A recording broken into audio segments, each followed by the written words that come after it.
I would here add that this law is more fully described in Through the Mists. When I was reading this work I was especially struck not only with the beauty of the idea but with its simple effectiveness. Realizing that there can be no law-breakers on any of the spiritual planes, it at once becomes evident that the simple plan of adopting a distinctive color, denoting the condition of the wearer, must prove completely effectual. This term condition means, however, much more on the spiritual than on the earth plane.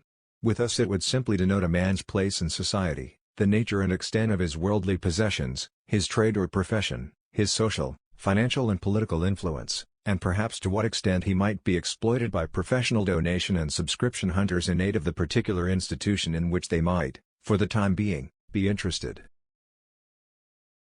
Society, being willing to accept such a standard of measurement, naturally concerns itself not at all about a man's ethics, his spiritual state, or his thought condition. In other words, a man on the earth plane may clothe himself in the garb of the sporting gent and yet cover the golden heart of the Cheeryble Brothers, or be clad in respectable black broadcloth and hide a Pecksniff, a Stiggins, or a murderer. Here the garb, while partly covering the physical body, hides the real man, the spiritual ego.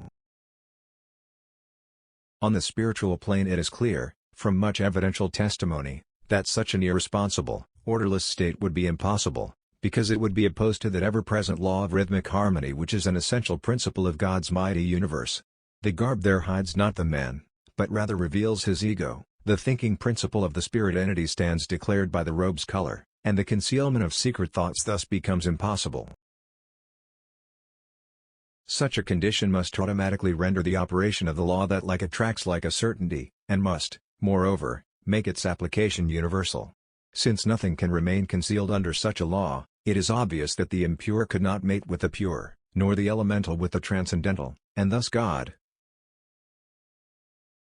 out of his abundant wisdom, provides a simple yet perfect system of protection for each one of his myriad spirit entities which inhabits those boundless realms of the everlasting beyond. Like attracts like is the unchangeable law, and throughout that measureless infinitude, soul is drawn to soul by the simple affinity of color.